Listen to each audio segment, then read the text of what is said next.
Salut à tous, c'est Lougia, j'espère que vous allez bien. Aujourd'hui, on va parler d'un sujet très important, l'investissement dans le métal le plus connu de toute la planète, l'or. Cette vidéo, elle va être en 3 temps. On va d'abord regarder pourquoi on devrait tous investir une partie de notre argent dans l'or. Puis on va regarder tous les formats dans lesquels on peut investir, les lingots, les pièces, essayer de détricoter un petit peu tout ça. Et enfin, on verra un cas pratique où on va simuler un investissement en 2014 et voir ce qu'aujourd'hui ça vaudrait, la rentabilité annuelle de notre investissement en 2014. Si ça vous va, on est parti. Alors la première raison qui fait de l'or un investissement extrêmement intéressant, c'est ce qu'on appelle une valeur refuge. Alors qu'est-ce que c'est une valeur refuge? Imaginez-vous, en France ou dans un autre pays, un chaos financier. Tout s'effondre, la bourse s'effondre, crise immobilière, rien ne va. Eh bien l'or, dans ces circonstances-là, gardera toujours sa valeur. Et plus intéressant encore, dans les périodes de vraie crise, il y a plein d'études qui ont été faites sur la corrélation entre les situations de crise et l'augmentation du prix de l'or. Quand rien ne va, l'or a tendance à monter. Pourquoi? Parce que les gens, voilà, ils sont dans la panique, ils ont envie de sécuriser du patrimoine, et ben ils se dirigent vers quoi? Une valeur refuge comme l'or. Donc la première raison qui rend l'investissement dans l'or extrêmement intéressant, c'est que c'est une valeur refuge. Deuxième gros point fort de l'investissement dans l'or, c'est sa liquidité. On dit que quelque chose est liquide quand il est facilement transformable en cash. C'est-à-dire que rapidement, on peut le vendre, mais de manière vraiment très rapide. Un actif est très liquide si dans la journée, tac, j'ai envie de le vendre, je le vends. C'est le cas de l'or. Si aujourd'hui vous avez un lingot d'or, d'1 kilo par exemple, eh bien de manière très simple et en une demi-journée, vous pourriez le vendre, ce kilo d'or. Ce qui n'est pas du tout le cas de, par exemple, un immeuble. Dans l'immobilier, les actifs vont se vendre certes, mais c'est beaucoup moins liquide. Il est beaucoup plus difficile de vendre un immeuble qu'un kilo d'or. Pourquoi? Parce que vendre un immeuble, si un jour, un matin, je me réveille, je me dis « Ah, j'aimerais bien vendre... à supposer que j'ai un immeuble, j'aimerais bien vendre mon immeuble. » Ok, super. C'est un processus extrêmement long.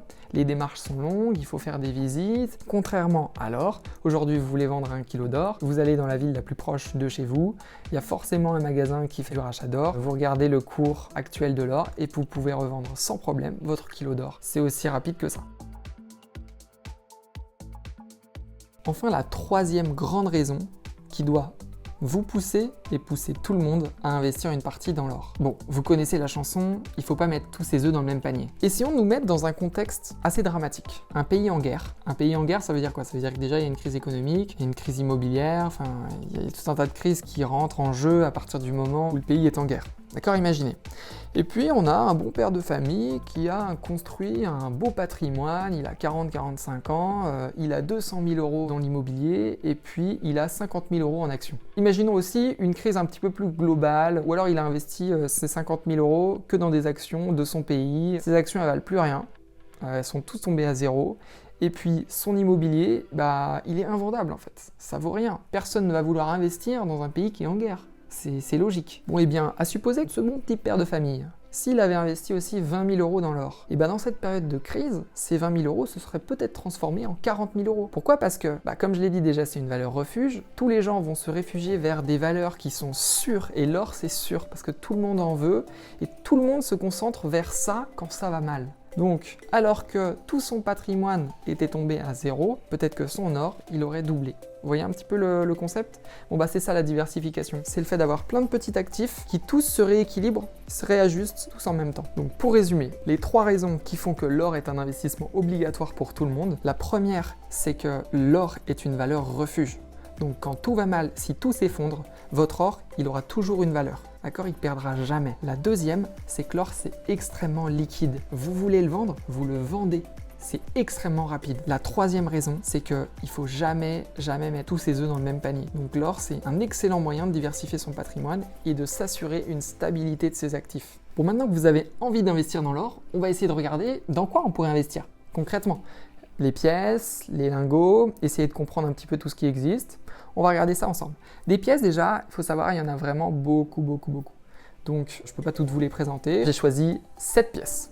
Donc on va commencer de la plus chère à la plus abordable, de celle que j'ai choisie. Je vous préviens, ça va être très cher au début. On va commencer par le 50 pesos. La pièce de 50 mexicaine avec sur sa face avant la déesse de la victoire. Très belle pièce, mais quand même un gros budget, 2750 € pour une pièce. Voilà. Ça fait quand même cher pour juste une petite pièce.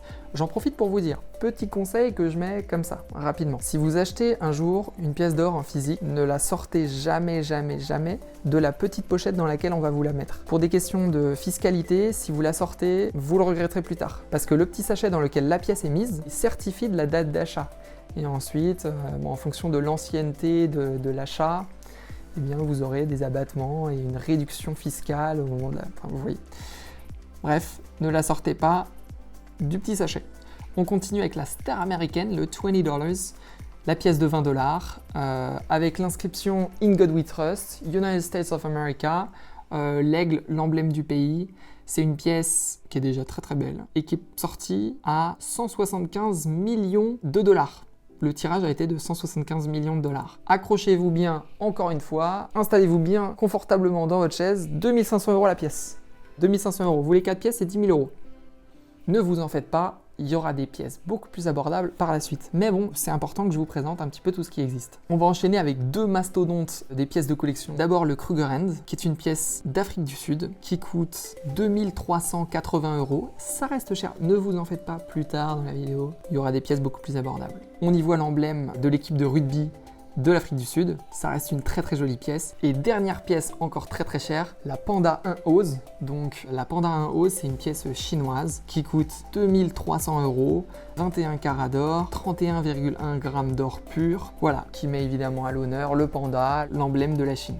Basta les pièces qui coûtent cher, on divise le budget par 4 et là on attaque le Reichsmark, qui est une pièce d'or allemande qui ne coûte que 535 € et qui là est une pièce qui est vraiment remplie d'histoire, véritablement remplie d'histoire. Elle est sortie au moment du Second Empire allemand en 1871. Elle a été en circulation dans 54 royaumes en même temps, c'est énorme. Et on y voit un aigle avec la couronne impériale. Ça c'est le 20 Reichsmark allemand de 1871. 530 €. On redescend encore un petit peu. Et notre champion national, Napoléon 20 francs, aussi connu sous le nom de Louis d'or. On est autour de 430, 450 € la pièce. Bon, on commence à souffler, on commence à se détendre. Elle a été créée évidemment par Napoléon Bonaparte en 1803. Elle pèse 5,80 grammes environ. Et même si ça représente quand même un budget, voilà, vous vous dites 430, 450 €, c'est extrêmement cher quoi, juste pour une petite pièce de monnaie. C'est pas une pièce de monnaie, une petite pièce d'or. Waouh quoi. Mais oui, mais sauf que cette pièce, dites-vous bien qu'elle est née sur les cendres de la Révolution française. C'est extraordinaire. Enfin, dites-vous que vous avez un fragment de l'histoire, ça a un prix. Et puis surtout, c'est de l'or, il y a 6 grammes d'or quand même. J'ai réservé 2 pièces pour les plus petits budgets, il y en a pour tout le monde de toute façon dans l'or. 2 pièces qui tombent sous la barre des 300 €. Donc la première, c'est le demi-souverain, c'est une pièce anglaise. Voilà, je vous mets une petite illustration. Et si on veut retomber encore un petit peu, le Napoléon 10 francs. Pas le 20 francs, le 10 francs. Elle coûte 220 €. Elle pèse 3,20 grammes, il me semble, avec 2,9 grammes d'or pur. Et voilà, là c'est simplement 220 €. C'est raisonnable. C'est cher, mais c'est une pièce d'or, hein. Bon, autre point aussi très très important, et j'attire vraiment votre attention dessus, j'espère sincèrement que vous l'avez remarqué, que vous avez fait vos petits calculs. Il y a une différence de prix, c'est pas cohérent. Revenons dessus. Si vous comprenez ça dans l'investissement dans l'or, vous avez compris quelque chose de très très très important. C'est presque la base de l'investissement dans l'or. Prenons notre pièce de Napoléon 10 francs. Elle coûte 220 €, elle pèse 2,9 grammes d'or pur. Donc si on remet au prix du gramme, ça revient à 75,92 € par gramme d'or. Et si donc on le remet au kilo, ça fait 75 920 €. Sauf que le kilo d'or, c'est 72 000 €. Donc il y a presque 4 000 € de différence. Et ça, c'est ce qu'on appelle une prime. Autrement dit, vous pourriez acheter une pièce 300 € qui ne contient que 220 € d'or pur, au poids. D'accord ? Et à quoi c'est dû? Quelles sont les raisons qui expliquent qu'on paierait plus cher pour une valeur en termes de poids qui coûte moins? Bon, il y a plein de raisons, mais dans les raisons principales, une pièce d'or, c'est une pièce de collection. Comme je vous l'ai dit, c'est un fragment d'histoire. C'est une pièce qui a traversé les époques. Rien à voir avec un lingot, qui n'est juste qu'un poids. Un lingot, ça ne dit rien, ça ne transporte rien, ça n'a rien traversé. Ça n'a aucune saveur historique, un lingot, contrairement à nos pièces d'or. D'accord? Et deuxième raison, il est beaucoup plus difficile d'avoir 1 kg d'or en Napoléon 20 francs que 1 kg d'or en lingot. Beaucoup plus difficile. Bon bah voilà, on a une petite prime à l'achat. C'est un petit peu plus cher que le prix de l'or au poids. Vraiment, j'insiste, si vous avez compris la notion de prime, vous avez compris quelque chose de très important dans l'investissement aurifère. C'est très très important. Bon, maintenant qu'on a vu un petit peu les pièces d'or, passons rapidement en revue les lingots. Alors les lingots, déjà, qu'est-ce que c'est un lingot? Eh bien, si je vais sur Internet et que je tape lingot définition, eh bien, un lingot, c'est simplement une masse de métal. C'est juste un poids, quoi, d'accord? C'est une masse. Et les lingots, il y en a de tous les poids. Ça commence à 5 grammes, je crois même qu'il y a des 1 gramme. Et évidemment, on va jusqu'au plus connu, celui qu'on voit dans les films, dans les coffres forts, le lingot de 1 kg. Celui de 5 grammes, on est à 400 €, celui d'1 kg, 72 000 €. Bon, super. Maintenant, vous savez qu'il faut investir dans l'or, vous savez dans quoi on peut investir, mais est-ce que c'est rentable quand même comme investissement? C'est une question que vous avez le droit de vous poser. Donc on va prendre un petit exemple concret, on va faire une simulation, on va revenir en 2014, il y a 10 ans, et on va imaginer qu'on a acheté 500 grammes d'or, et puis, disons, 10 Napoléon 20 francs. Combien ça nous aurait coûté? Combien ça coûte aujourd'hui? Et puis, essayer de calculer aussi quelle est la rentabilité annuelle de cet investissement. Combien ça a pris en valeur chaque année. Bon. 1 kg d'or, à l'époque, ça valait environ 29 000 €. Comment je le sais? Eh bien, je vais voir sur Internet, je regarde le cours de l'or. Là, en l'occurrence, je vois une once d'or coûtait 900 € en 2014. Une once d'or, c'est quoi? C'est 31,1035 grammes. Je ramène le prix au gramme, en l'occurrence 28,94 € pour 1 gramme à l'époque. Ça nous fait au kilo, donc je fais x 1000, ça nous fait 28 940 €. Environ 29 000 € le kilo. Maintenant, mes Napoléon 10 francs. Alors, le Napoléon, il fait 5,8 grammes. Donc, si je fais fois le prix du gramme d'or qu'on a trouvé tout à l'heure, ça nous fait 168 € la pièce d'or. Hop, hop, hop. Là, vous m'arrêtez. Pourquoi? Parce que c'est pas juste de l'or au poids un Napoléon 20 francs. Il y a une prime à rajouter. Bon, pour le Napoléon 20 francs, c'est seulement 3%. Donc on va faire le prix qu'on a trouvé, 168 € fois 1,03 pour ajouter ces 3% de valeur en plus. Ça nous fait 173 € le Napoléon 20 francs en 2014. Nous, dans notre exemple, on en achète 10, plus les 14 500 € des 500 grammes d'or. Donc là, dans notre exemple, c'est comme si on avait dépensé 16 230 €. Ok, on a dépensé 16 230 € pour 500 grammes d'or, 10 pièces de Napoléon 20 francs. Combien ça vaut aujourd'hui? Bon, bah le kilo, on l'a vu, c'est 72 000 €, 500 grammes, c'est 36 000 €. Aujourd'hui, le Napoléon 20 francs, il coûte 430, 450 €, retenons 450. Ça nous fait donc x 10, 4 500, plus les 36 000, ça nous fait donc 40 300 €, soit un gain de 24 070 €. C'est assez énorme. En 10 ans, vous avez gagné sur votre investissement de 16 000 et quelques euros, 24 000 € de valeur. C'est fou. Alors un truc un petit peu marrant à faire, voilà, sur 10 ans, vous avez gagné 24 000 € de valeur. Donc c'est comme si tous les ans, vous aviez gagné en moyenne 2400 €. D'accord? Si on divise par 12, ça fait 200 €. Je fais les 2400 par an divisé par 12, ça me fait 200 €. Donc 200 € par mois de gain, d'accord? Et pour pousser un petit peu la joke jusqu'au bout, ça vous fait 6,70 € par jour de gagner. C'est sympa quand même.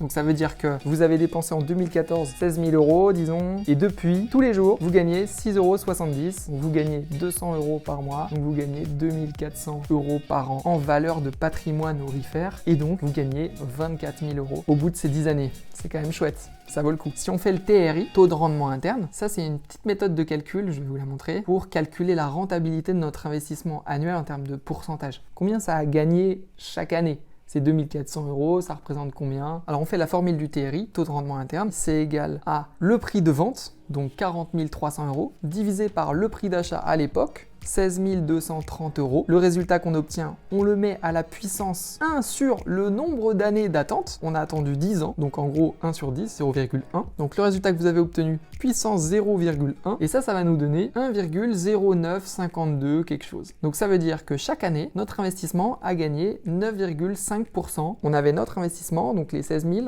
il a pris plus 9,5%, plus 9,5%, etc., etc. pendant 10 ans. Pour le vérifier, c'est extrêmement simple. Vous repartez de 16 230 €, vous faites fois 1,0952, fois 1,0952, vous le faites 10 fois, et vous allez retomber quasiment à 40 300 €. Presque 10% de rentabilité annuelle, c'est très très beau, surtout pour une valeur refuge. Excellent moyen de diversifier son patrimoine. L'or, c'est forcément quelque chose que vous devez prendre en compte dans votre portefeuille, votre investissement investissement au global, il faut allouer une partie de votre argent dans l'investissement dans l'or. C'est refuge, c'est extrêmement liquide, ça diversifie votre patrimoine. Vous avez vu un petit peu tous les formats dans lesquels on pouvait investir dans l'or. Je vous ai montré en fait par un calcul assez simple que depuis 2014, ça a pris presque 10% de valeur chaque année. À vous de passer à l'action. Alors d'ailleurs, en parlant de ça, dites-moi si ça vous intéresse, mais j'aimerais bien rencontrer un professionnel dans un magasin spécialisé de vente d'or, puis discuter un petit peu avec lui, voir concrètement comment on fait pour en acheter, l'or physique, de l'or papier, essayer de comprendre tout ça, lui poser quelques questions. N'hésitez pas à me dire dans les commentaires si ça vous intéresse. Et puis si ça vous intéresse, on y va, j'y vais. J'ai vu déjà quelques magasins à côté de chez moi, je pourrais y aller sans problème, ça me ferait super plaisir. Donc voilà, n'hésitez pas si ça vous a plu à mettre un petit like, un petit commentaire, ça me fait toujours extrêmement plaisir. Je vous souhaite une excellente fin de journée et puis à la prochaine. C'était Lugia, ciao.